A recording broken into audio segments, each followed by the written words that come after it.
Hello everyone. So in this video, we are going to be doing some calculations involving molarity.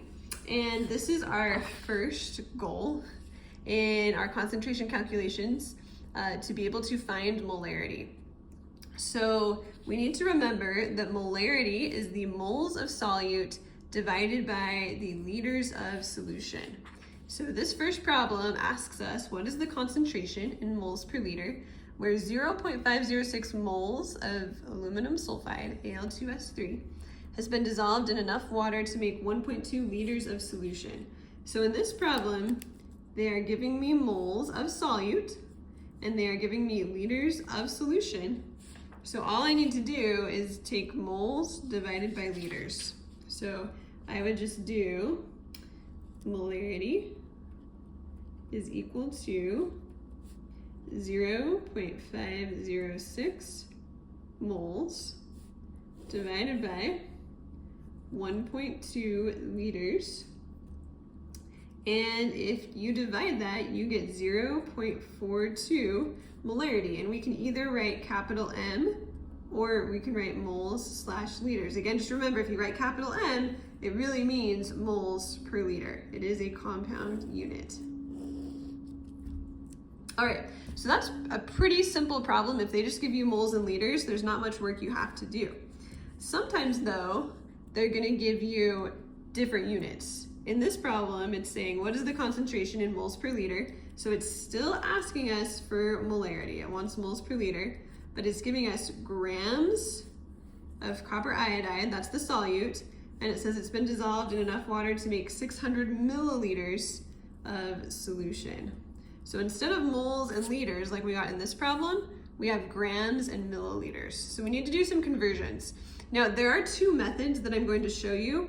Usually people really like either one or the other. So I want to show you both of them. The first method I am going to call the streamlined method. This one, it makes everything into one step. So it's a faster method in a lot of ways, but for some people it doesn't show as clearly what is actually going on in the problem. So I'm going to show you this method, and then I'll show you another way that might make it more clear what we're actually doing to solve this problem. So what we're going to do is we're going to take the grams and we're going to put them on top of a dimensional analysis chart. We're going to put the grams on top because we want to end up in moles over liters, and our grams is going to turn into moles eventually. So since we want moles on the top, we want the unit that we're going to convert into moles to be on the top of our dimensional analysis chart. So we're putting 42 grams of copper iodide on top, and then we want liters on the bottom. So the unit that we think we can turn into liters, which is milliliters, we're going to put that on the bottom. So we've got 600 milliliters on the bottom. And now all we need to do is convert grams to moles and milliliters to liters, and then we'll eventually end up with moles divided by liters. So we'll have the right units for our molarity, and then we can just solve the problem.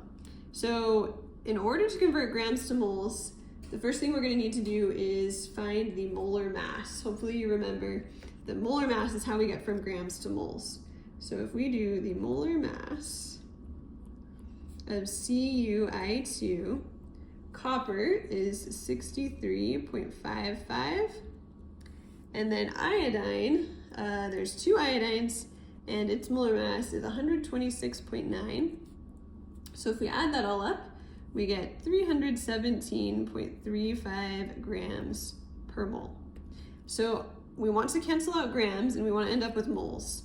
So we're going to want the 317.35 grams on the bottom and 1 mole on the top. So our grams will cross out. Now we are halfway there because we've got moles on the top, which is what we need to find molarity. We need moles on the top, liters on the bottom. If I were to divide this now, I would get moles per milliliter, which is not quite right. I need my milliliters to be in liters. So hopefully you have memorized at this point that there are 1,000 milliliters per 1 liter.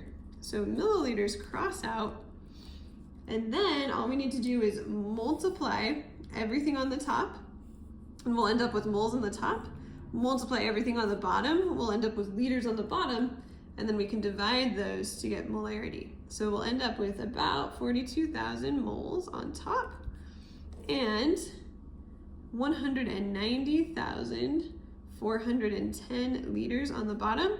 We divide that and we're gonna get 0.22 molarity, or moles per liter. So that is method one. That's our streamlined method. With this method, there's just one step. We're not gonna break this down. We're just gonna put grams on the top, milliliters on the bottom, convert what we need to so that we end up with moles over liters. A lot of people like to divide this up into steps though. So they like to say, okay, we've got grams, that needs to be in moles. So we're gonna just convert that to grams separately. So we're just gonna say, okay, let's convert our 42 grams of CuI2 into moles. And we already know the molar mass of CuI2 is 317.35 grams per mole.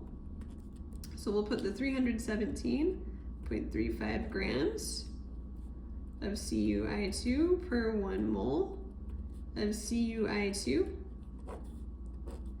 And that will give us about 0.132 moles of CuI2.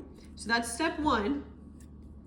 We'll just kind of draw a line there. Step two is to convert milliliters to liters.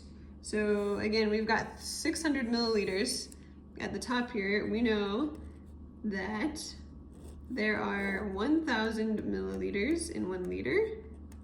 So if we divide by 1,000, we're gonna end up with 0.6 liters.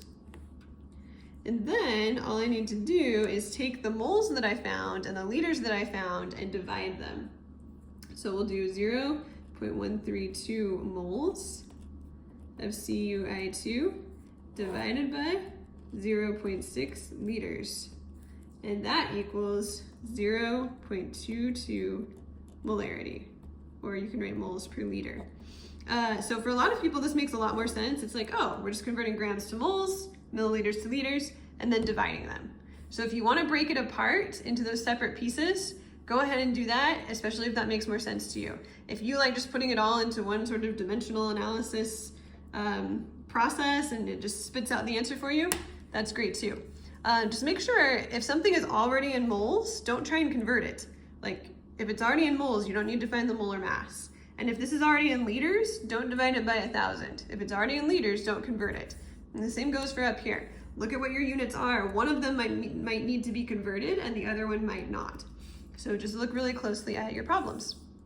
But that is our first concentration calculation, finding molarity.